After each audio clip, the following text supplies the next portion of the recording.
welcome to News Today. My name is Kemini Nyamani Amano. The main news for today: Minority Leader in Parliament pushes for an amendment in the process of appointing officials to top positions in some state institutions, including the Electoral Commission. Also ahead, Inspector General of Police granted a 2-year extension of service. On the foreign front, former Australian leader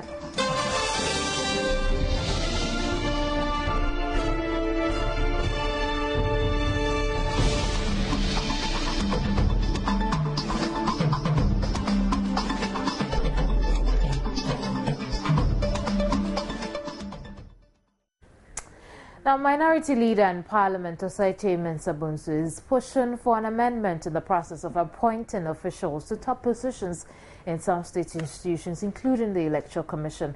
The appointments, he said, must be approved by a 2/3 majority in the House. He made the call when he delivered the 2013 Liberty Lecture in Accra. Niakofi Sumatabe has more.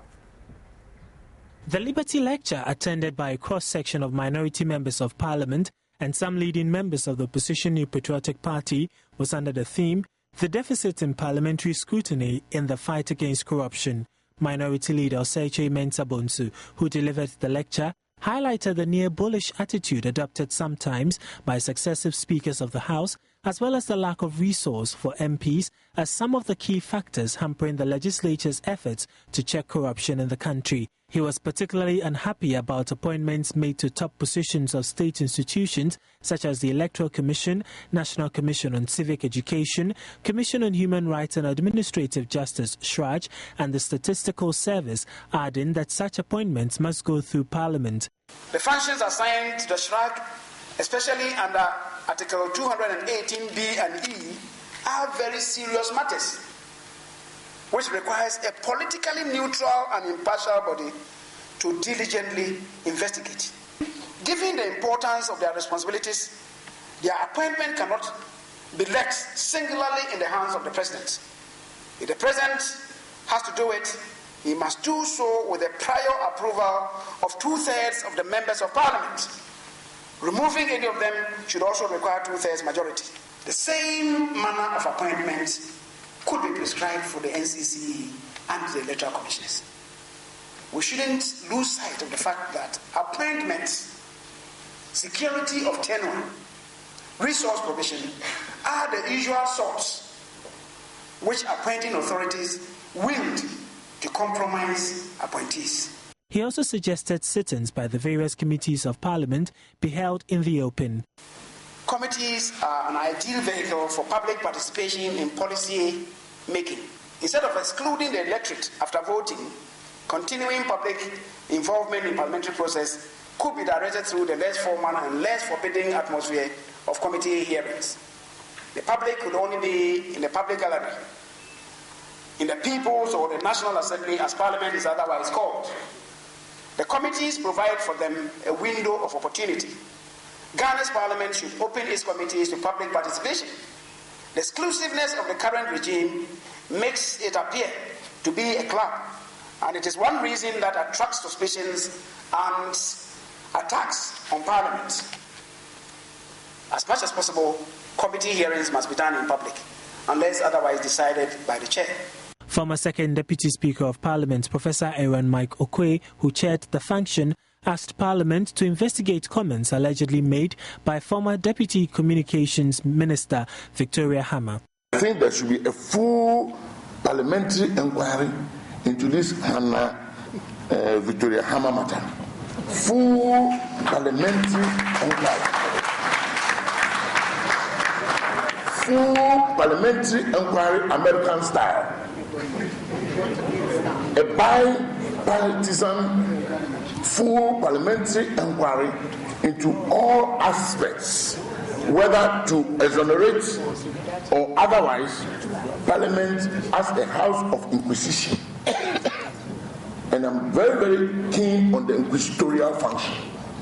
Must go into this matter and lay the matter to rest by a serious, well looked at fact finding to resolve the matter once and for all. The 2013 Liberty Lecture is the third in the series since its inception some 3 years ago. Now, tensions as a result of a standoff between Ghana and Ivory Coast over the discovery of crude oil on the maritime boundary between the two countries could potentially be heightened even further. This according to Minister for Lands and Natural Resources Alhaji Inusuf Hussaini. Now, he explains the stakes have been raised a lot higher now that both countries have commenced commercial production in the area, but said government is not relenting in efforts to amicably resolve the dispute. The area, which stretches over the maritime boundary between the countries, is said to hold significant reserves of crude oil and equally substantial amounts of natural gas. It is adjacent, though not very close to the Jubilee field, where production has been ongoing for some years now. Ivory Coast, in its latest claim to the area, happened sometime after commercial production began on the Ghanaian side, leading to the establishment of a technical committee in a spirit of ECOWAS to resolve the matter. The main issue is the delimitation of our sea or maritime boundary. And the maritime boundary, I mean the territorial waters, the continental shelf of Ghana. What has happened over the years has been that we as a country, working together with the Côte d'Ivoire, have been able to delimit our land boundaries. But we have not been able to delimit our maritime boundaries. Now, there are various principles that are applied in delimiting the maritime boundary. Ghana believes that the principle that should apply in this matter is the equidistance principle. But the Ivorians think otherwise. So that is why a joint committee is formed in the spirit of ECOWAS to be able to sit down to to peacefully resolve this matter. Lands and Natural Resources Minister Alhaji Inusuf Hussaini is optimistic Ghana will win the case.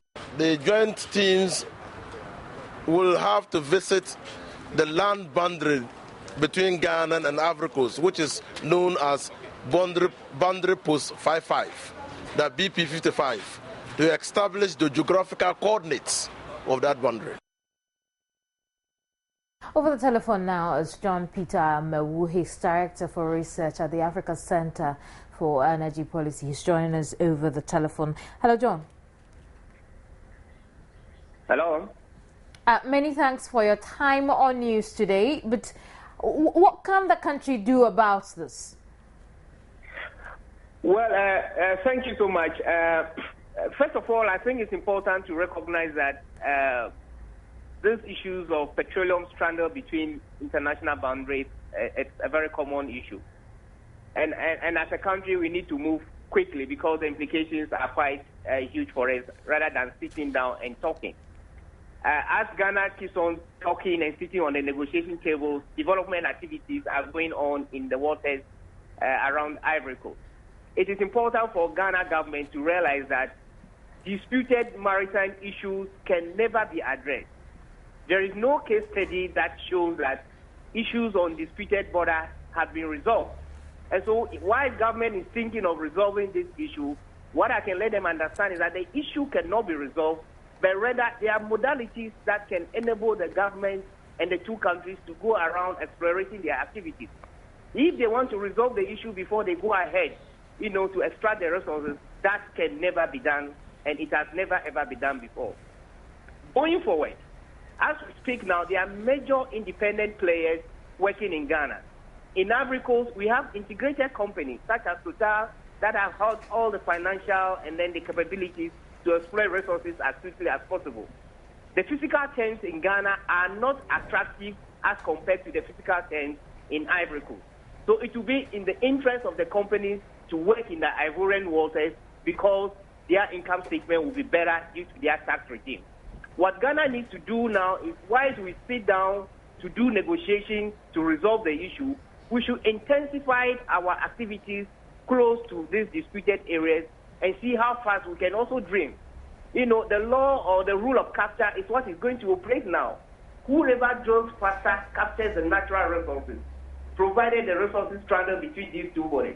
So while Ghana is sitting on a negotiating table Ivory Coast is fast working to drill and take the resources out quickly.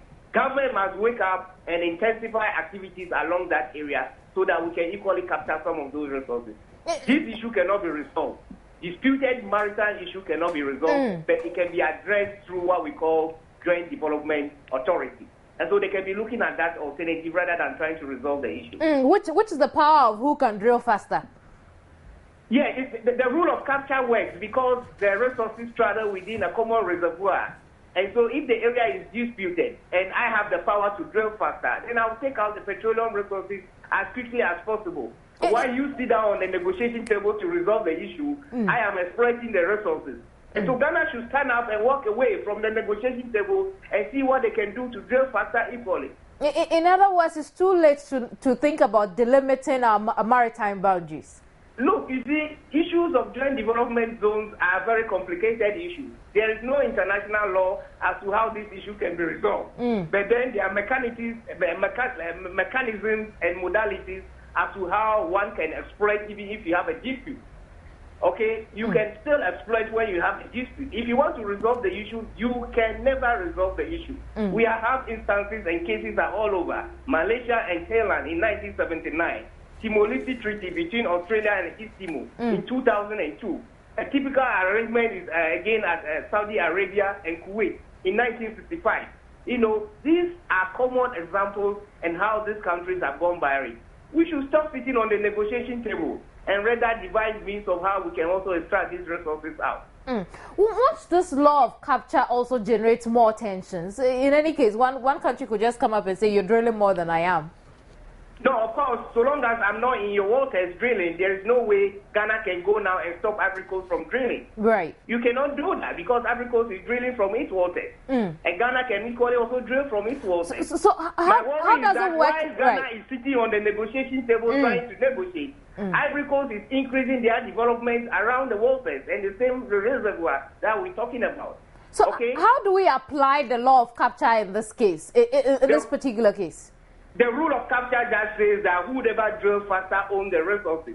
It is like a deer. If I'm working on my farm and a deer runs through my farm and I chase the deer but I'm not able to capture the deer and it gets to your farm, if you kill the deer, you are the automatic owner of the deer.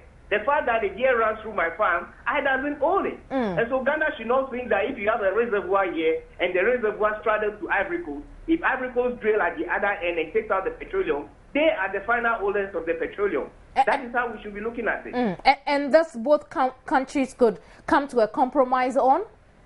Yes, the countries can form what we call the Joint Development Authority. Right. But my worry is that while you are sitting down to negotiate on formation of Joint Development Authority, your other partner is working and you can't stop that partner. Ghana has no mandatory requirement to stop Ivory Coast from going around its development activities because they are working in their waters. Right. Many thanks, John, for your submission on this. John Peter Mewu is a Director of Research at the African Center for Energy Policy. Now, the urban development grant set up to build the capacities of assemblies in project and financial management, procurement, environment and social safeguards is set to be facing challenges 2 years into its implementation. According to the Minister for Local Government and Rural Development, Akwesi Opong-Fosu, some of the challenges include contract management, procurement delays and slow disbursement of funds at the MMDA level. He was speaking at a 2-day workshop in Kumasi to introduce the new local government capacity support project. Here's a report by Mahmoud Mohammed Nurdin. The Urban Development Grant has an indicative budget of $140 million spanning 5 years. The beneficiary MMDAs are just 46, all of whom existed before 2012. Since the introduction last year, about 70 projects have been completed and handed over to the beneficiary communities and institutions. The local government minister said the assemblies would have to take advantage of the local government capacity support project and demonstrate good performance.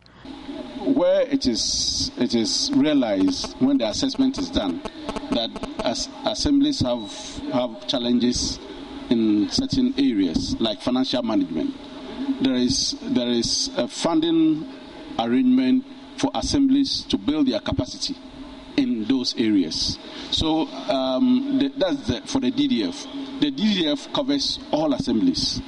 The one that has brought us here today is the Urban Development Grant, which even though assemblies are assessed on the same criteria, the focus is on metropolitan and municipal assemblies. He says measures are already underway to address the challenges. We realize that the assemblies have challenges with qualification. And then even for those who have qualified, they have challenges with utilization of the funds that have been allocated to them, to the extent that the World Bank recently threatened to mop up the excess funds that have not been utilized by those who the funds have been allocated to. And when we went into it, we realized that the issue has to do with procurement challenges. As part of its commitment towards decentralization, Government of Ghana collaborated with the World Bank in 2011 to develop the Local Government Capacity Support Project, LGCSP, with a performance-based grant. Mohammed Nuruddin's report.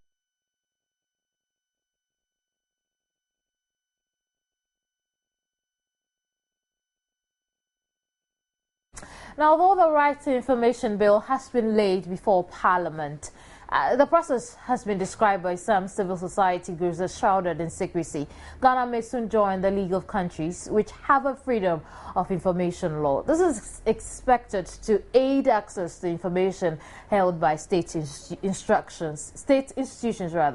The bill, which was laid in Parliament on Tuesday, was drafted in 2002 and has gone through a decade of campaigning and many reviews. With me in the studio is Suleiman Ibrahima. He's executive director. He's deputy executive director of Media Foundation for West Africa. Many thanks for your time on news today. Thank you very much. But since the bill was laid, the current bill was laid before Parliament, we've heard there's so many concerns that have been raised. Now I also understand that really we might have to start the process again, including consultations, because the old committee did not give any reports. The report was never ready and it was never laid before Parliament. How do you feel about this? Well, I think that some of us are getting confused as regards what is happening in Parliament and whether indeed Parliament is committed to having this legislation in place. First of all, let me say that I think last year sometime we all had this controversy coming from the then Majority Leader, Honorable Avoka, talking about, you know, the discussions on the bill not being a priority. I think later on he said something to the contrary. I think at the time it was because there were other things that they considered pressing. We are being told that yesterday the bill was laid in Parliament, but from all conversations that I've heard from among parliamentarians, it is quite clear that at this stage the priority will be on the budget, discussions around the 2014 budget. So one wonders why anytime there is something about the bill, there seems to be something that takes the attention of Parliament. But that is one thing. The other thing is the important thing that you talked about, which relates to the commitment of Parliament in passing the bill. The bill was actually taken to Parliament sometime in February 2010. It took over a year for Parliament to initiate civil society and regional consultations, which took place from August 2011. One would have expected that the objective behind the regional consultations were to gather views of citizens and incorporate those into the draft bill. Later on, we discovered that even after the regional consultation meetings, there wasn't any document capturing the views of citizens. And at some point, the committee itself had to actually rely on a summary document that was prepared out of the regional consultations by the World Bank. So that in itself also points to the fact that perhaps Parliament is not really committed to having it in place. But apart from that, now that we don't have, we are told that there is no report on it, we don't know what procedure or what processes Parliament is going to go through. But aside that, the RTI coalition, based on discussions with the committee, actually also came up with what we called the zero draft, which was the views of the coalition and civil society regarding what are the loopholes in the legislation that or the bill that we thought needed to be addressed. That was presented to Parliament, and consistently there have been efforts to try and get the committee to understand whether they took on board the recommendations in the zero draft, and also if by whatever means there exists any report from the regional consultations.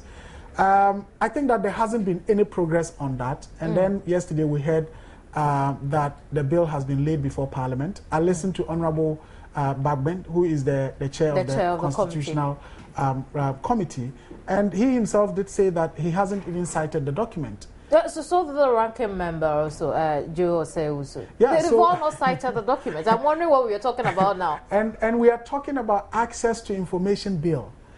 So one wonders if at this stage we are dealing with a secrecy bill or an access to information bill. And so we don't even know what it contains. Exactly. And for me, and I think for those of us in civil society, what is critical is for us to know whether the recommendations in the zero draft has been incorporated. Because without that, then we would just be having something that we would call it a law. And I'm quite sure that many governments around the world, particularly in Africa, would just try and have something in place that we can call the access to information legislation for the international publicity, good publicity that comes with it. Sierra Leone just passed theirs last week, and it's taken, a lot of international, it has attracted a lot of international attention because having the law in place is some significant commitment to governments' approach towards dealing with corruption, commitment to transparency, and commitment to accountability. And so, in the ordinary sense, governments would wish to have such a law in place.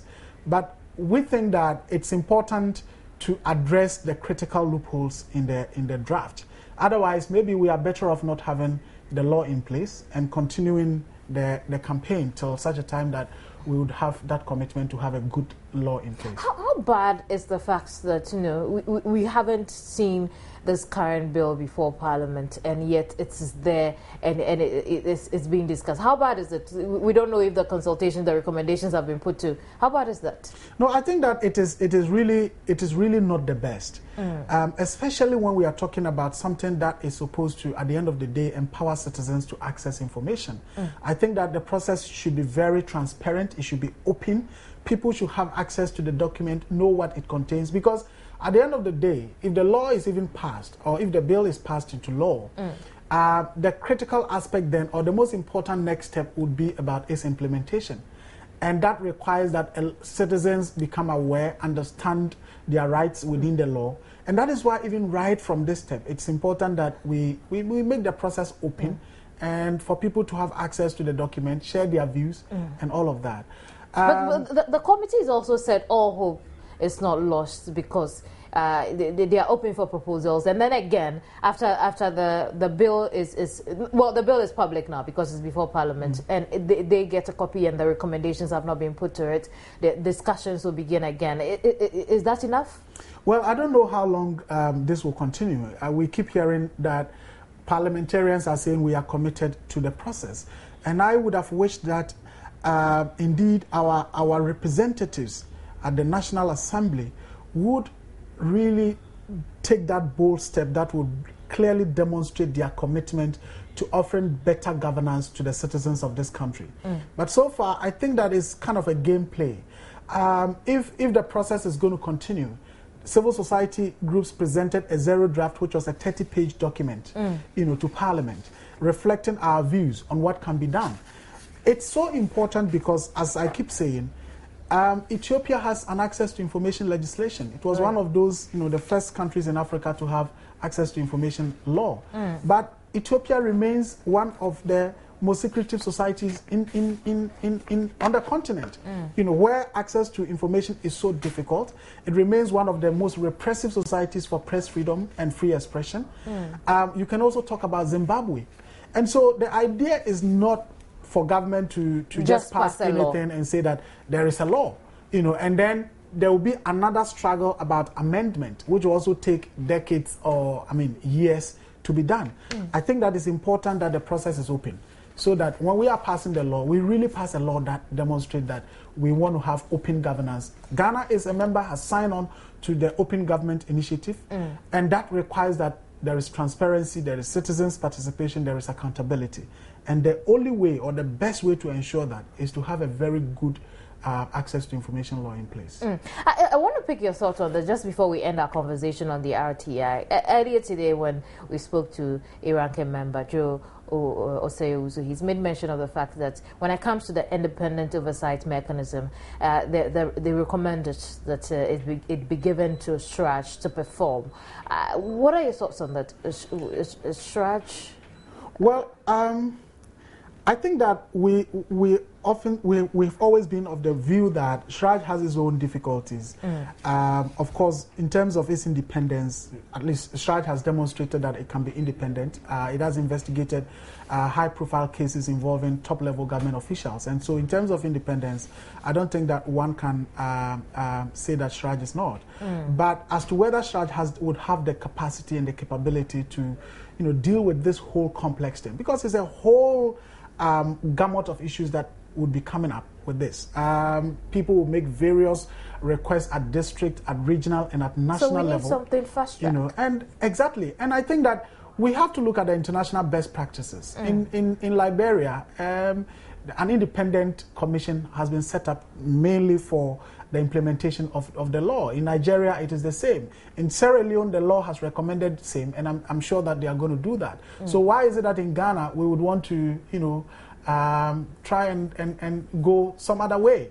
Of course, as I said, SHRAJ is independent, but it is a state institution. And finally, what must we do as a Ghanaian people to make sure that this is not just one of those things, and at the end of the day, we want to grapple with, like you said, when it comes to implementation?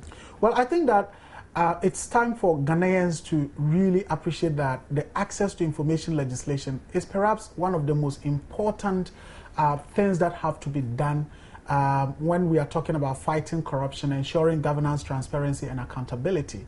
And I don't think that there is anything that will help this country to progress than to have something that puts pressure on our duty bearers to be responsible and to be open to citizens. At the district level, at the regional level, I'm sure that a lot of things are happening that if citizens were to have access to information, to know how their common fund are being disbursed, how their internally generated funds are being used, the expenditures of the district chief executives, our president, and the expenditures that we are incurring on them. I think these are the real things that we have to deal with. And perhaps that is why government is not also too happy, quite a bit reluctant. Yes, that is why government is quite reluctant in actually having it in place, and even if it will have it at all, trying to put a lot of restrictions, exemptions, and so on and so forth. Many thanks, Suleimana. Suleimana Brahima is Deputy Executive Director for Media Foundation for West Africa. We've been discussing the RTI bill. But let's go to Parliament now, where our correspondent Emmanuel Ante joins me over the telephone again for updates on today's business as far as the House is concerned. Hello, Emma. Today we know that the amendments to the VAT is on the floor of Parliament. What can you tell us about this?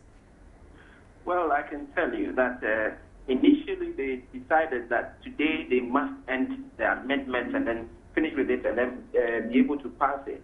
But certain things in the clauses, in some of the clauses, is really hindering the process, the whole thing.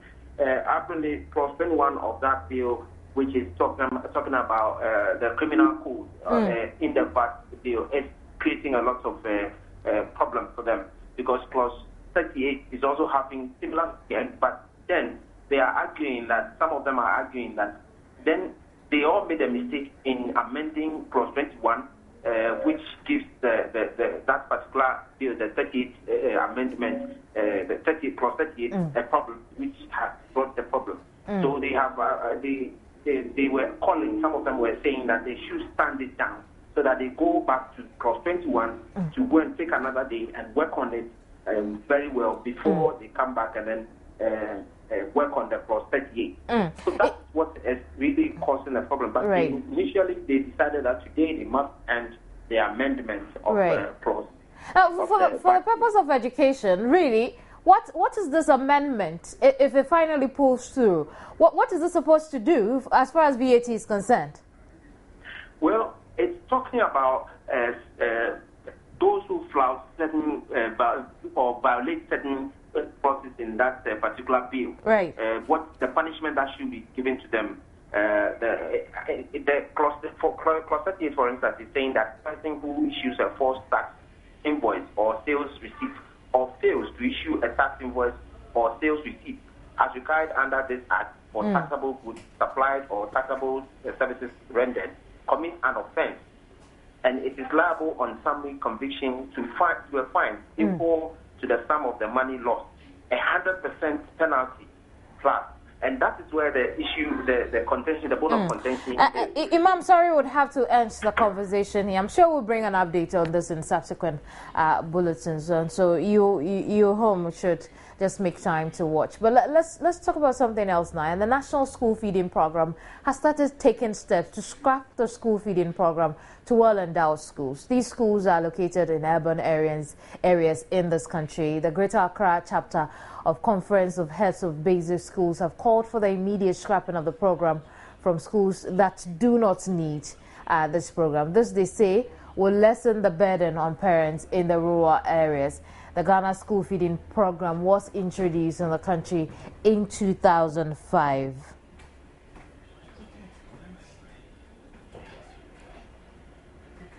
On the line now is National Coordinator of the School Feeding Program, Seidu Adamu. Hello, Seidu. Hello.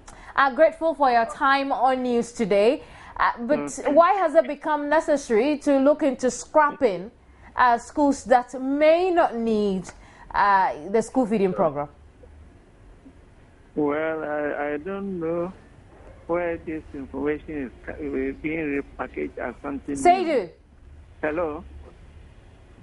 I'm saying. Hello, Seidu. Yes. I can hear you. If you could speak up from me. Yeah, what I'm saying is this. It isn't new. We did the retargeting since 2011. So I'm afraid that the line is terrible and I'm unable to hear you, Seidu. We'll call you back and then hopefully the line will be better then. You're watching news today and we'll put in efforts to reach Seidu Adamu, who is with it as he's National Coordinator for the School Feeding Program. You're watching news today. I'll be right back. Story, and the National School Feeding Program has started taking steps to scrap the school feeding program to well-endowed schools. These schools are located in urban areas in the country.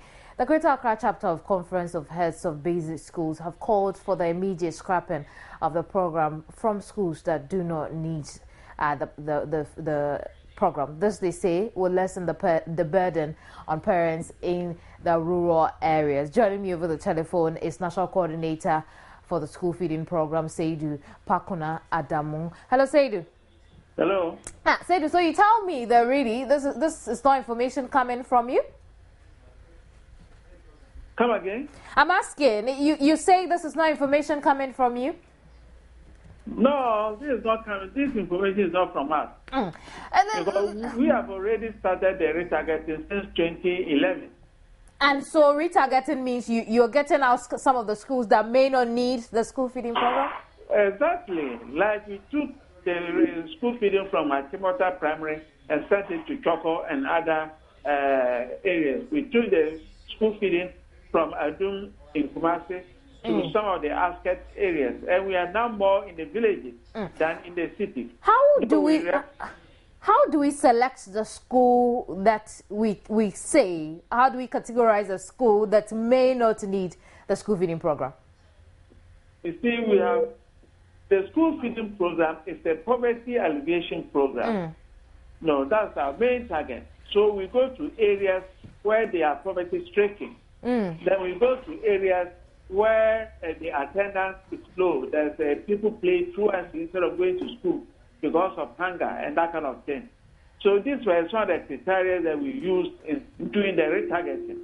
And we have done the retargeting since 2011, and we'll continue to expand and go to the needy areas. I see. And we didn't know these before sending the program to the school. Why is that necessary now? No, the program started in 2005. No. You mean 2005? 2005, yes. That's when the school feeding program started. That's when it was started. Right, that we know. Then we realized that right. They missed. They had a very good criteria for the selection of the schools, but it was missed in a way, you know. So it created it caused the displeasure of some of our sponsors, right? Like the Netherlands, because yes, they were in the urban areas, affluent society, instead of going to the poor communities. So that forced us to do the retargeting in 2011 to send the school to the needy communities. And that's why we have been doing up to date, and we continue to deepen to reach the poor in society. So that's why we are doing. How has that worked out so far? Well, it has worked out because we have moved the schools to some of the rural areas where the poor farmers are, so that we intend buying from the poor farmer, cook for their children, get the children to stay in school, and then build their cognitive levels and that kind of thing. So this is what we are doing now. Seydou, let me also find out from you, the caterers you owe. Have you managed to, defray all your debts? Well, we haven't finished, but we have made a lot of progress. I see. As I'm talking to you, I think we can pay for another 40 days any moment from now. The Man of the Haitian Bank of Ghana to be transferred to the various district assemblies by the close of the day or tomorrow, and then the caterers will go to their various assemblies to take their checks. Right, it brings me to my next question. Come Tuesday, November 19, we'll have the 2014 budget reading. What are your expectations as far as funding the school feeding program is concerned? Well, I think that the releases of funds may be better next year than this year, and that's my expectation, so that we will clear all the arrears and then try to stabilize the program. I think that I have that assurance from the Minister of Finance. But do you have any figure in mind you expect will be allocated to you so that you can, deal with all your challenges when it comes to, funds? Well, they may go to around 200 or 300 million Ghana cedis for us. Right. And that means help us to do some development and some research and other things. Many thanks, Seydou. Seydou Pakuna Adamo is National Coordinator for the School Feeding Program. And we'll move on to some other issues. And some civil society networks have been making a case for smallholder conventional farming as a solution to the challenge of food insecurity instead of large-scale commercial agriculture and the cultivation of GM crops.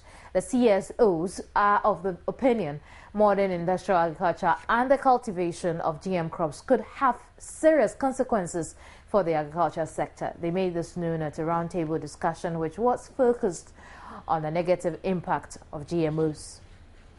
Health effects, loss of biodiversity, as well as control of agriculture business by multinational seed companies are some of the negative impacts the civil society group claims make the adoption of GMOs unacceptable. GMOs are definitely not a solution, especially for us in Africa and in Ghana in particular, because it's a technology that is not sustainable. The technology that we don't have as at now. It's a technology that's coming from outside. Africans, we have our own solutions, solutions to our own problems. And one of the solutions for the food system is the smallholder family farming system that has fed us for all these centuries.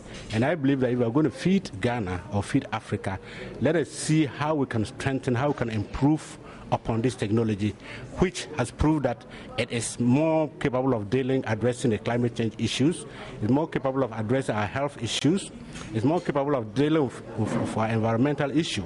Though proponents of the GM technology have been vocal about its safety, Candace MacArthur, a smallholder farmer from Seshigoso, is clearly not convinced GM seeds are good investment for her. Did you already know about GM crops, or this is the first time you are hearing about them?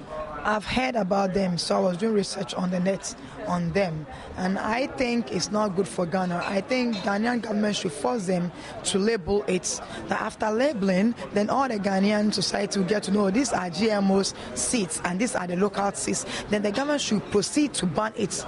Because we want to invest our money in something better, but not invest our money in the hospitals. What crops do you grow, and how big is your farm? How many acres? I have 1 acre farm for both farming, corn, that is maize, and pepper, and onion, and tomato. We are thinking of trying to grow other crops. We don't have cassava, I have plantain, but I'm thinking of growing cassava and cocoyam. We can get 50 bucks out of my farm for the maize. Though Ghana is currently undertaking confined field trials of 4 GM crops, critics are advocating effective policies that can improve rural subsistence farming instead of commercializing GM crops. There are no policies supporting the small farmer. I mean, if you look at extension, right now they're privatizing extension. And we don't have extension. If you see Europe, they started with extension support. I mean, if you look at even credit doesn't go to small farmers, it goes to big farmers.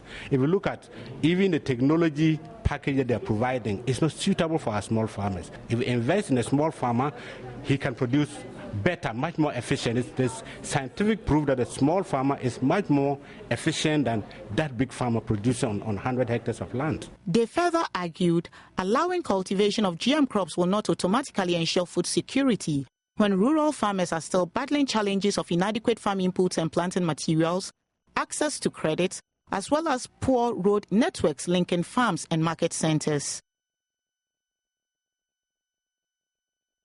Right, now when we return, Rashida Babakadi will bring us some sports news. Don't go away.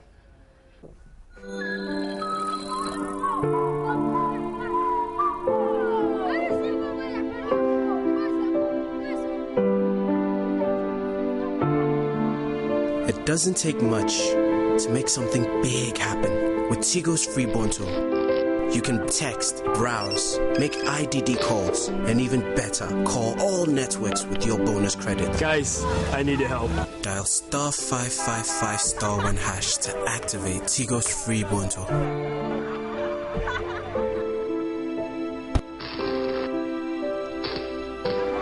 With Tigo's free Bonto, you get a double bonus on every 1 Ghana Cedi or 2 Ghana Cedi top-up, and a triple bonus on every 5 Ghana Cedi top-up or more.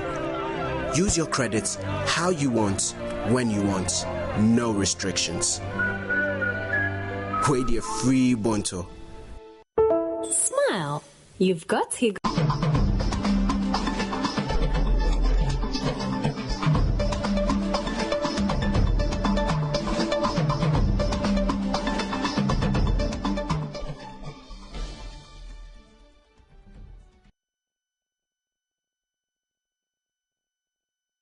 You're welcome back to News Today. Let's do some international news. And Iran's foreign minister has blamed divisions between Western powers for the failure to agree a deal on its nuclear program. And it's about this accident. Well, what I gathered from the driver so far, 2 persons have been injured who have been rushed to the Tema General Hospital. Come again, 2 persons injured? Yes, 2 persons injured, yes. The driver of the Pontiac Via, that is, they have been injured and they have been sent to the Tema General Hospital so far. There are no police here directing traffic, so there is so much traffic on the motorway. That is what I have gathered so far. And then I've been trying to speak to some drivers around. And also, they have told me what exactly is happening. It's been drizzling here on the motorway, I'm sure, so that is what the driver of the trailer told me, that because of the rain, the trailer was so much in a hurry and then it just crashed into them. So it just crashed into the Vibe and also the V8. So that is what... Exactly where on the motorway are you? Not far from the abattoir, the Tema abattoir. I see. And earlier we were made to understand that 2 people had died. That is untrue from what you're telling us? Well, not dead. What I gathered so far is 2 persons are injured. Right. They have been rushed to the Tema General Hospital. Right. So we are just pleading with the police to come around and then help direct traffic around.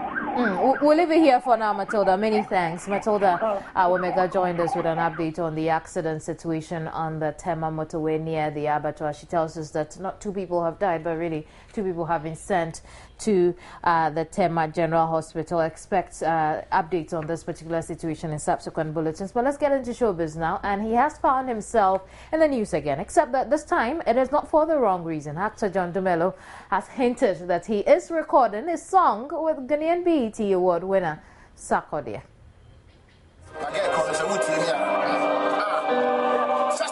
Whatever inspired Ghana's finest actor John Dumelo to do music is best known to him. But he, in a tweet, has described the track he's recording with Ghana's fastest rapper Sarkodie as a banger in the making. So, according to the report, the actor, who recently went to the studio to record the song at Dumelo with Sarkodie in the US, is excited about his newfound talent and can't wait to share it when it is finally done. Once the track gets released, Dumelo comes to add to the few actors who do music here in Ghana. Kojon Kansa, also known as Lil Wayne, is now one of the popular actors who seem to be successful at music in Ghana now with his unique rap in Guru's hit song Al Qaeda.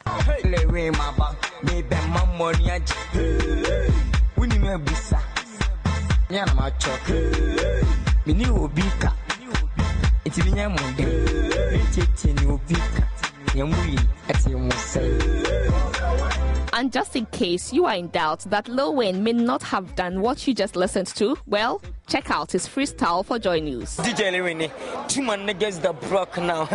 Gamesin heavily selling constantly Jackson and perpetuation. The Joy News family. Hey, Joy News, me feeling that DJ Lewin, my son Sama Muya Bruta. Joy News, Ubet News, where who is some course for Joy News. Be wow, be saucy, be cranking. I can't wait for that one. John Dumelo on the track. Well, I'm sure we'll feel the Sarkodie vibe. Our main news for today. Minority leader in Parliament pushes for an amendment in the process of appointing officials to top positions in some state institutions, including the Electoral Commission. Inspector General of Police granted 2-year extension of service. Former Australian leader